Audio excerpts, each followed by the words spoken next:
Hello guys, you are going to learn for forever. Learn for forever welcomes you. Hello guys, it's Avinash here.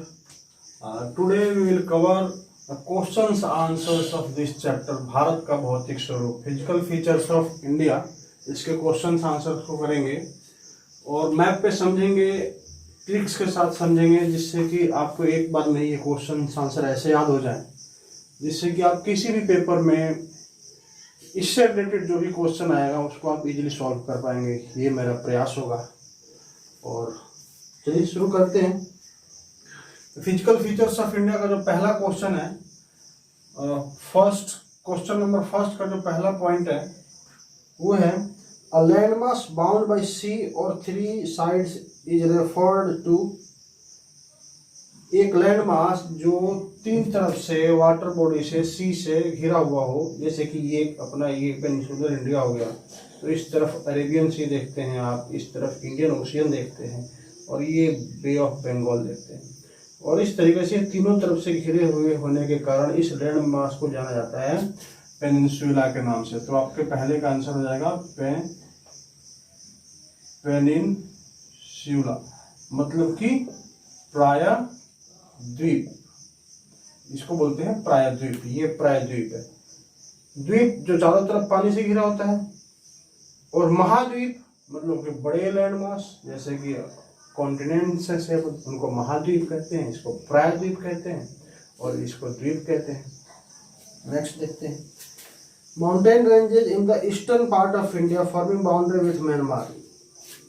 ये अपना eastern India है, इस तरफ north east, और ये Myanmar है। तो म्यांमार के साथ इंडिया के जो एक माउंटेन रेंज से बॉर्डर शेयर करता है वो कौन सा है, तो इसको जानते हैं पूर्वांचल के नाम से ये। और इसमें बेसिकली 4 हिल्स हैं जो बीच बीच में कहीं कहीं पे ब्रेक है, डिसकंटिन्यू है।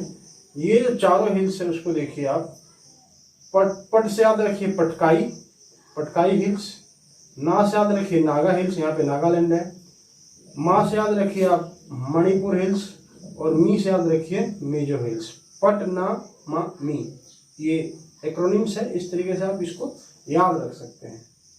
ये अपना अरुणाचल प्रदेश, नागालैंड, मणिपुर और मिजोरम, ये 4 राज्य हैं जो म्यांमार के साथ बॉर्डर शेयर करते हैं। म्यांमार, मार और 4 राइमिंग बन जाएगा और इस तरीके से ये 4 राज्य हैं जो इसके साथ बॉर्डर शेयर करते हैं, आप याद रख पाएंगे। अगला क्वेश्चन है the western coastal strip south of Goa is referred as. Yes, देखिए यहाँ पे गोवा है और गोवा के साउथ में जो ये स्ट्रिप है वेस्टर्न कोस्ट पे, उसको किस नाम से जानते हैं। देखिए ये गोवा के इधर वेस्टर्न घाट पे जो ये घाट से इनको 3 भागों में डिवाइड किया हुआ है। यहाँ मुंबई से लेके और इस तरफ इसको बोलते हैं कंकड़। कंकड़ का मतलब जानते हैं आप, कंकड़ जो होते हैं ना, जो छोटे छोटे कंकड़ होते हैं बारिश के बाद दिखाई देते हैं, तो ये कंकड़ याद रखिए आप, क्योंकि बीचेज हैं, यहाँ भी कंकड़ पाए जाते हैं। गोवा के साउथ में और इधर कर्नाटका के तरफ इसको बोला जाता है कन्नड़। और यहाँ पे सबसे लास्ट में केरला के तरफ इसको बोला जाता है मालाबार। केरला में मलयालम बोली जाती है और इस तरीके से मलयालम से आप मालाबार जोड़ सकते हैं। ये गोवा के इधर साउथ में कन्नड़, इधर भी कन्नड़ भाषा बोली जाती है, और कोंकण इधर कंकड़ वाला याद कर सकते हैं आप तीनों। तो ये साउथ जो गोवा के साउथ में इसको बोलते हैं कन्नड़, इस तरीके से आप इसको याद रखिए। The highest peak in the Eastern Ghat is, Eastern Ghat यानी कि ये अपना पूर्वी घाट, ये अपना इंडिया है, नॉर्थ में है, ईस्ट में है। यहाँ से इस तरफ नॉर्थ, यहाँ से इस तरफ साउथ, इस तरफ ईस्ट, तो इसलिए ये ईस्टर्न घाट है। और ईस्टर्न घाट की हाईएस्ट पीक जो है वो यहाँ पे है महेंद्रगिरी, 1501 मीटर, ये हाइट है इसकी। वो देखते हैं, 4 क्वेश्चन हो गए आपके यहाँ पे। दूसरे क्वेश्चन का पहला पॉइंट है व्हाट आर टेक्टोनिक प्लेट्स। देखिए ये बड़ा सा जो लैंड मास है, ये इसको जानते थे हम गोंडवाना के नाम से, गोंडवाना। और गोंडवाना के साउथ में, इस तरफ नॉर्थ हो गया, इस तरफ साउथ हो गया। जो ये बड़ा सा लैंड मास था जिस जो ब्रेक हुआ, वो इसके जो पार्ट बने, तो कैसे बने? ये बने इनमें ड्रिफ्ट आने के कारण, इसमें ये विखंडित हो गए, ये टूट गए संवहनी धाराओं के चलते, आंतरिक और बाहरी प्रेशर के कारण, डिस्टरबेंस के कारण ये सारे बिखर गए। और इधर इनका बिखराव हो गया, जो यहाँ पे आपको दिखता है ऑस्ट्रेलिया, अपना इधर इंडिया, इधर अफ्रीका, इधर नॉर्थ है, इधर साउथ अमेरिका, और फिर इधर अंटार्कटिका। ये जो सारे हैं ये गोंडवाना लैंड के पार्ट है। इसके ऊपर वाला जो जाता है ये अंगारा लैंड का नाम से आता है, अंगारा लैंड, जो नॉर्थ में है। लेकिन अब अपना इंडिया जो इसका पार्ट हुआ करता था, ऊपर चला गया और जाके टकराया किससे? यूरेशियन प्लेट से, जिसके कारण अपना ये सारा पार्ट बलित प्रेशर के कारण, बल पड़ने के कारण उठता चला गया और यहाँ निर्माण हुआ माउंटेन्स का, और अपना इंडिया आगे सरक चुका है, इंडियन प्लेट्स आगे जा चुकी है।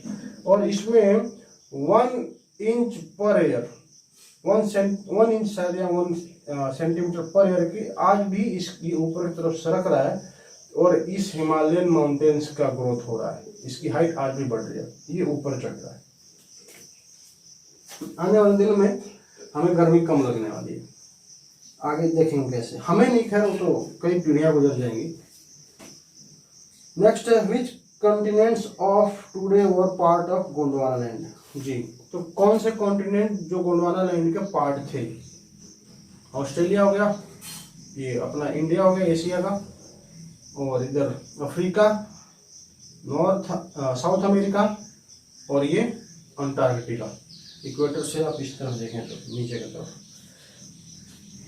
अगला क्वेश्चन देखते हैं, व्हाट इज भाबर?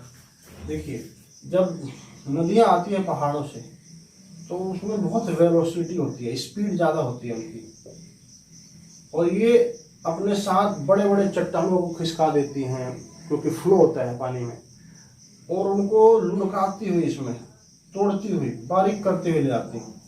और जब मैदानी इलाकों में आती हैं तो इनका जो ये स्लोप है ये कम हो जाता है, इनकी स्पीड भी कम हो जाती है, और इन मटेरियल्स को ये लाकर इन इलाकों में डिपॉजिट कर देती हैं। क्योंकि इनकी स्पीड कम हो चुकी होती है, इनका वॉल्यूम पानी का भी कम हो चुका होता है, इन जगहों पर जहाँ पे ये डिपॉजिट करती हैं या कर रही हैं, आज से नहीं करोड़ों सालों से कर रही हैं, अब ऐसा हो जाता है कि यहाँ पे इतना ज़्यादा ये डिपोजिशन हो जाता है, 10-10, 15-15 किलोमीटर तक का एरिया, आपको यहाँ पानी नाम मात्र का नजर आएगा ना, और या फिर नजर ही नहीं आएगा, पानी दिखता भी नहीं है, लेकिन पानी नीचे नीचे बह रहा होता है। और इस इलाको को कहा जाता है भाबर। जब इसके आगे नदियां ये निकलती हैं पानी, तो इसको जाना जाता है तराई के नाम से, और इस तराई से आगे जब ये चलती है, अगले क्वेश्चन में देखेंगे, इस क्वेश्चन है इससे related. Name the 3 major divisions of Himalayas from north to south. North to south Himalaya, इसको कहते हैं बृहद हिमालय या ग्रेटर हिमालय, बृहद या फिर ग्रेटर, या फिर ट्रांस हिमालय भी कहते हैं, इस पूरे इलाके को ट्रांस हिमालय कहते हैं। उसके बाद आता है हिमाद्री या फिर आंतरिक हिमालय या फिर मिडिल हिमालय, ये सारा, इसकी रेंज भी ज्यादा है, लंबाई सबसे ज्यादा इसकी 2400 किलोमीटर तक है। और ग्रेटर हिमालय की ही जो बेसिकली पीक्स है ग्रेटर हिमालय पे हैं, जिसपे एक है अपना ये माउंट एवरेस्ट 8850, और सबसे निचला है शिवालिक हिमालय, यानी कि इसको बोलते हैं लेसर हिमालय या फिर हिमाचल हिमालय या फिर लघु हिमालय।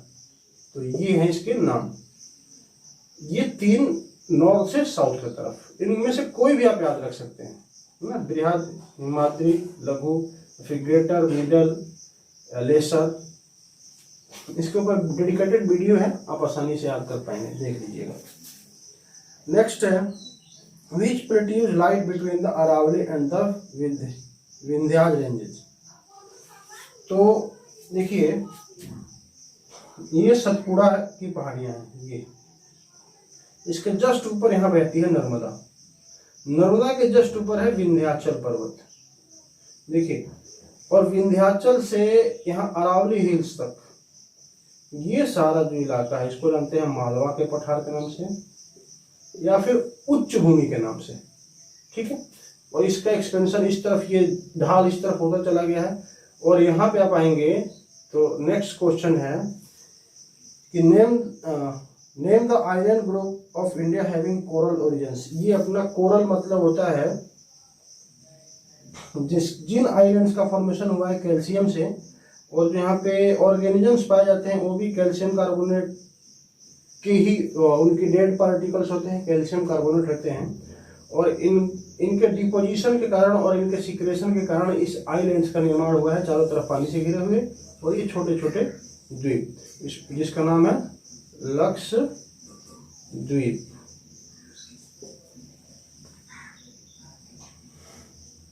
इनको बोलते हैं कोरल आइलैंड्स। डिस्टिंग्विश बिटवीन, देखते हैं, converging and diverging tectonic plates.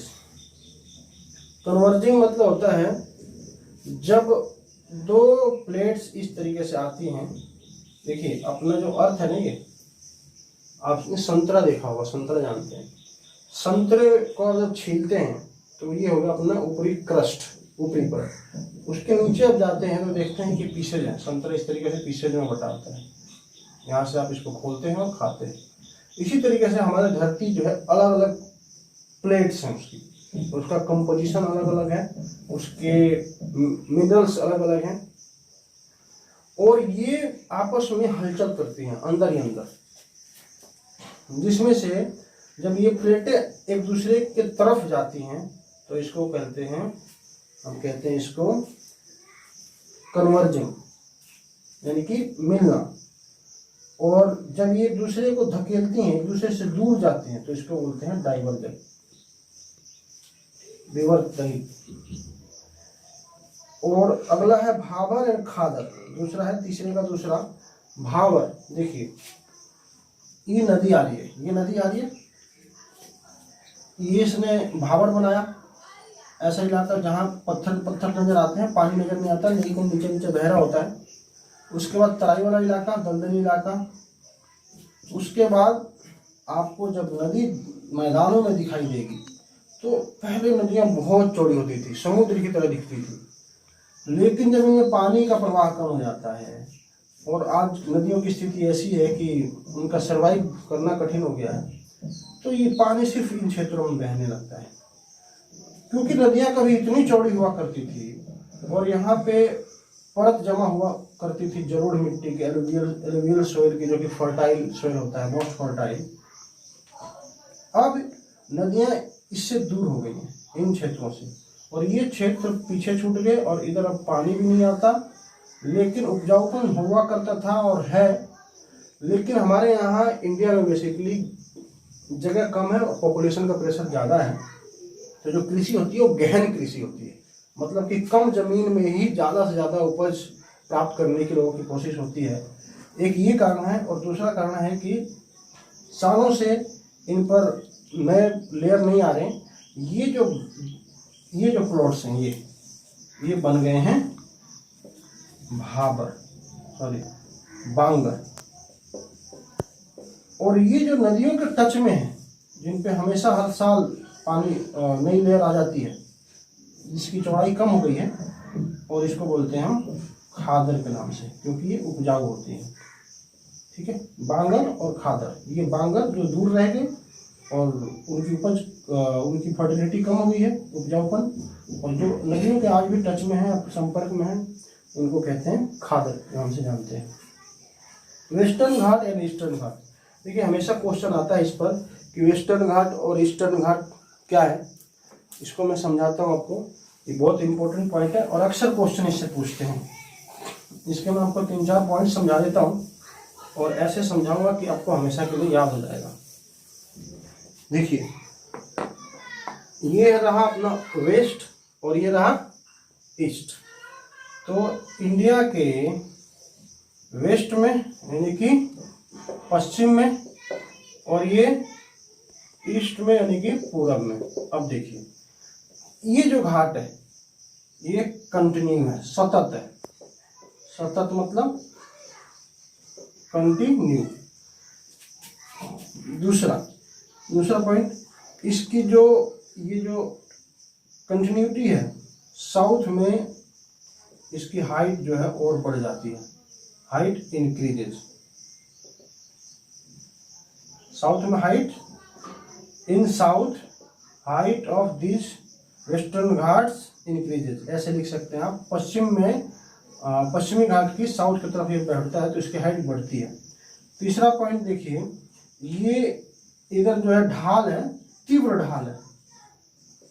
तीव्र ढाल यानी कि स्टीप स्लोप, जो स्लोप है वो तीव्र है। चौथा पॉइंट देखिए, इधर जो हाइट है वो 900 से 1100 के आसपास है।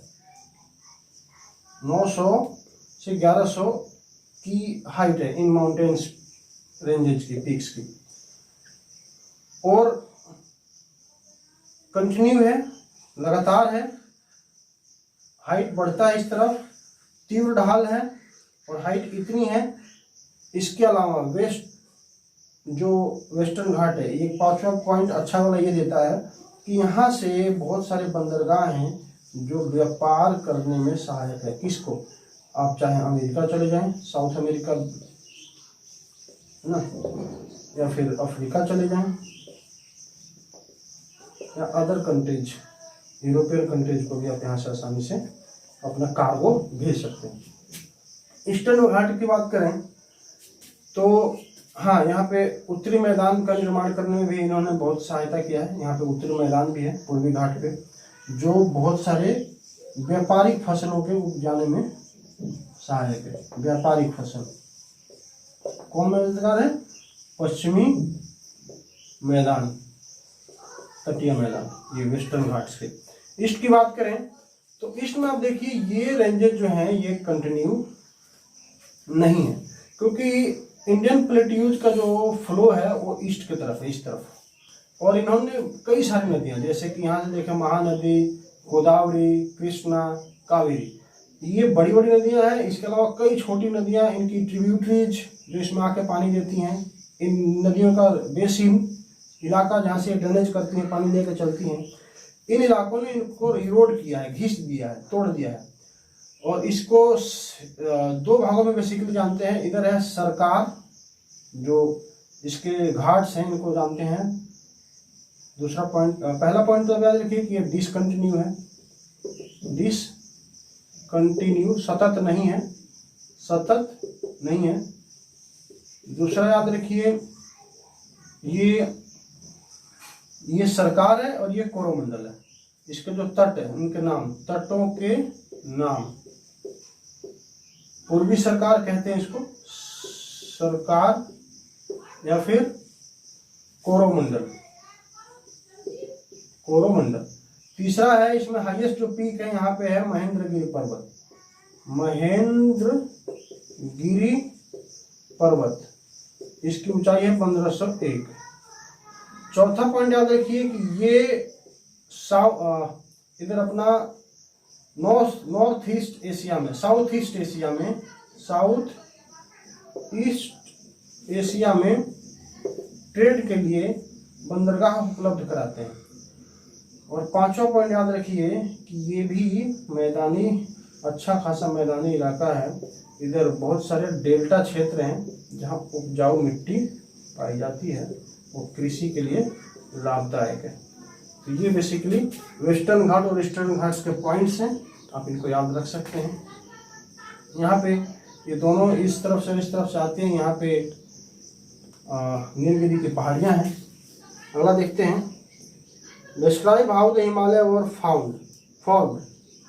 ये हिमालय का फॉर्मेशन कैसे हुआ जब ये ऑस्ट्रेलियन प्लेट से अपना इंडियन प्लेट टूटा, आगे की तरफ बढ़ा।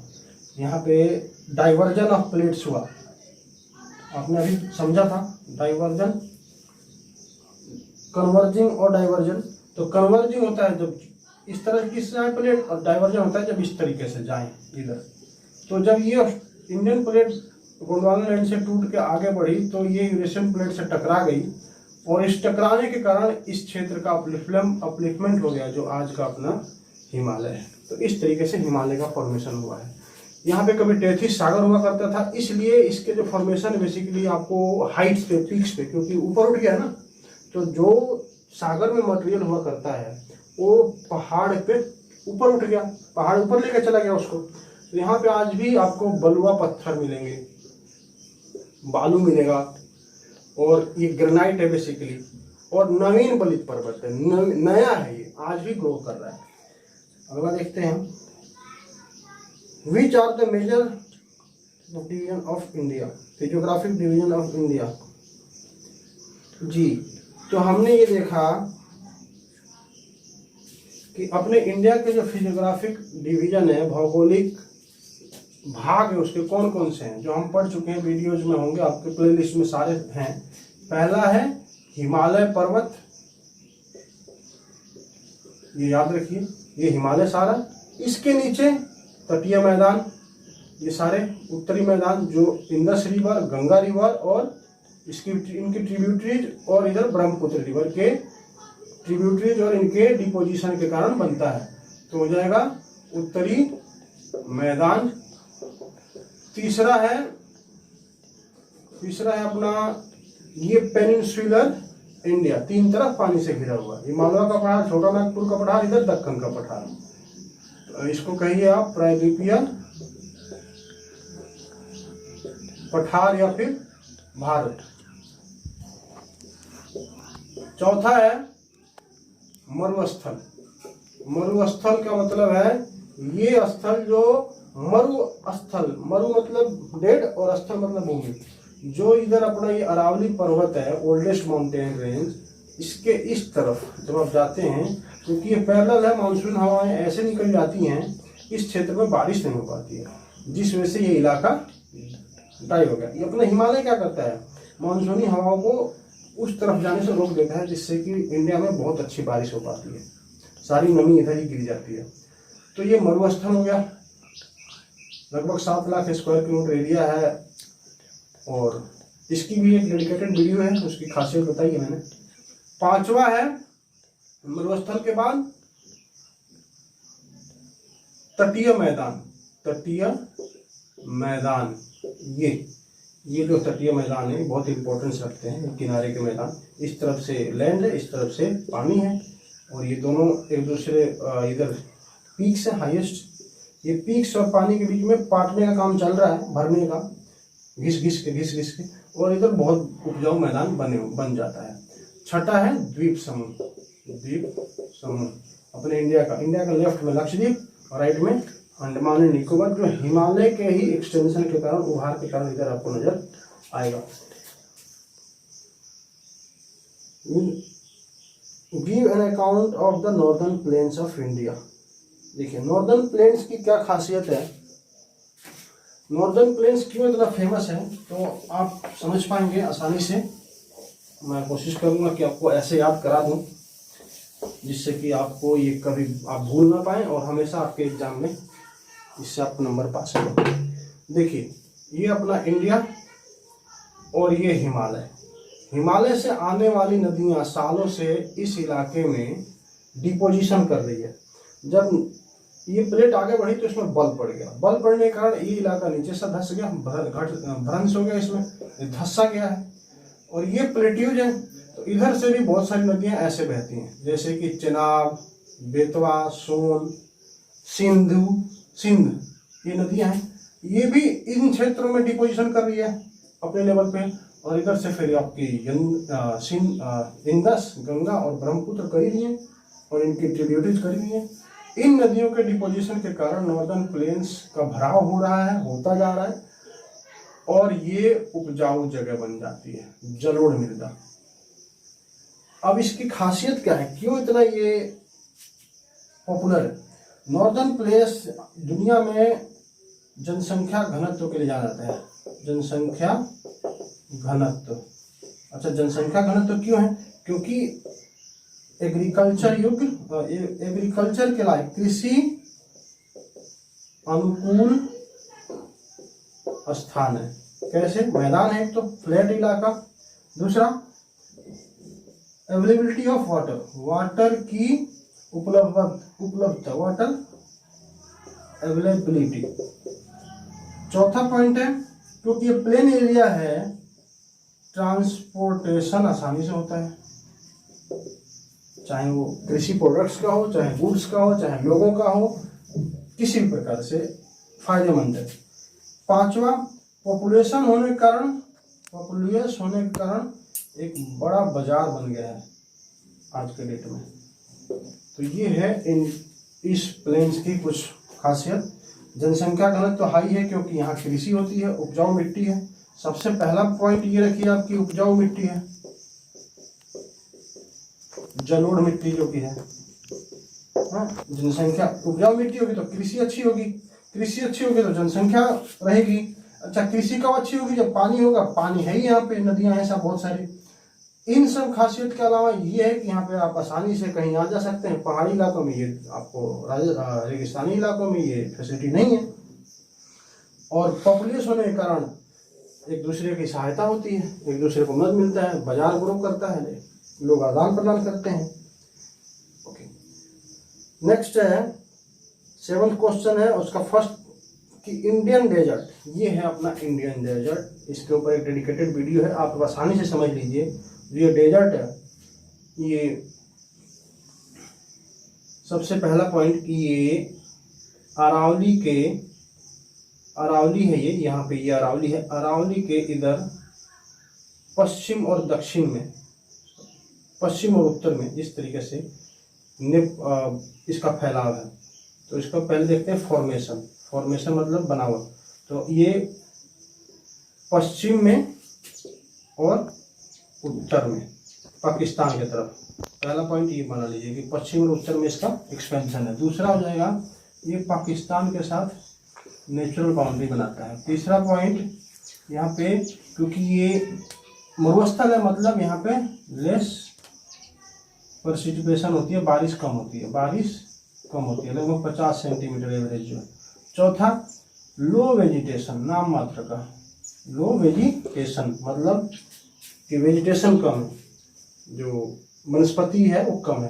पांचवा पॉइंट याद रखिए कि इंडिया में लार्जेस्ट वूल प्रोड्यूसिंग एरिया है ये। वूल मतलब वूल, पांचवा हो गया। छठा है कि यहाँ पे पॉपुलेशन डेंसिटी बहुत कम है, मात्र टोटल इलाके में 83% पर स्क्वायर किलोमीटर। अगर बात करें सहारा डेजर्ट की तो वहाँ सिर्फ 1% पर स्क्वायर किलोमीटर है। अपने इंडिया में थार डेजर्ट के नाम से भी इसको जानते हैं। तो ये 4-5-6 पॉइंट हो गए, इनको आप अगर याद कर लेते हैं, समझ लेते हैं, लिख देते हैं तो याद रहेगा। याद करवाता हूँ, देखिए है कहाँ, तो अपना जो दिल्ली वाला अरावली है ना, यहाँ दिल्ली है, इधर ये राजस्थान, इधर गुजरात। तो राजस्थान में है ये। राजस्थान किधर है? अगर ये इंडिया है तो इस तरफ पश्चिम और थोड़ा सा उत्तर, इस तरफ पश्चिम और उत्तर में इसका फैलाव है। पाकिस्तान के साथ नेचुरल बॉर्डर बनाता है, यहाँ पे पाकिस्तान हो जाता है। बारिश कम होती है इसीलिए तो मरुस्थल है, डेजर्ट है। तीसरा पॉइंट, बारिश कम होगी तो क्या होगा? वेजिटेशन कम होगा, जीव जंतु फ्लोरा एंड फौना कम होंगे। अच्छा, जब ये तो फिर इसके अंदर है क्या? इसके अंदर भेड़ पाली जाती हैं या और कुछ इस तरीके के। यहाँ पे वूल ज़्यादा होता है पूरे इंडिया में, वूल की बात करें, वूल प्रोड्यूसिंग एरिया है। और 83% पर स्क्वायर किलोमीटर की डेंसिटी है, इतने ही लोग रहते हैं पर स्क्वायर किलोमीटर में। तो ये ओवरऑल इसके बारे में हो गया। द सेंट्रल हाईलैंड्स मतलब कि उच्च भूमि। ये देखिए, ये नर्मदा के, विंध्याचल के नॉर्थ में जो ये मालवा का पठार है, अरावली के इस तरफ यानी कि साउथ में और ईस्ट में, साउथ ईस्ट में जो पठार है इसको बोलते हैं मालवा का पठार, और इसको ही बोलते हैं उच्च भूमि। विंध्याचल से अरावली के बीच का इलाका जो पठारी इलाका है, ये तो पहाड़ हो गई, विंध्याचल पहाड़, फिर इधर अरावली पहाड़, वैसे तो घिस रहा है, और इधर विंध्याचल पहाड़। लेकिन इस पहाड़ के नीचे डायरेक्ट मैदान नहीं है, ये पहाड़ है तो ये फिर पठार है, समझ रहे हैं आप। और ये है उच्च भूमि। द सेंट्रल हाईलैंड्स हो गया, the islands group of India, yes this is the Lakshadweep यहाँ पे, और इधर अरेबियन सी। ये कोरल आइलैंड्स है, ऑर्गेनिजम्स जो कैल्शियम सीक्रेट करते हैं, कैल्शियम कार्बोनेट उनकी बॉडी होती है, उनके ही डिपोजिशन के कारण इनका निर्माण हुआ है। और इधर इन अपने हिमालय का जो एक्सटेंशन है, जब ये दिहांग जोर से डाउन हो जाती है, साउथ हो जाती है, और इधर आके ये अंडमान एंड निकोबार अरब सागर में बनता है, सॉरी बे ऑफ बंगाल में। लक्षद्वीप में लेफ्ट में लक्षद्वीप, इंडिया का लेफ्ट में लक्षद्वीप, अरब सागर में। तो ये है group of islands. I hope ये क्वेश्चन आंसर आपको याद हो जाएंगे, समझ बढ़ जाएगी आपकी। हो सकता है एक आध बार रिवीजन करना पड़े, लेकिन मैंने कोशिश किया है कि आपको चीज़ें एक बार में समझ में आ जाएं। इनोवेटिव वे में बताने की कोशिश की गई है, और आई होप कि आपके लिए हेल्पफुल होगा। वीडियो को लाइक करें, चैनल को सब्सक्राइब करें। थैंक्स।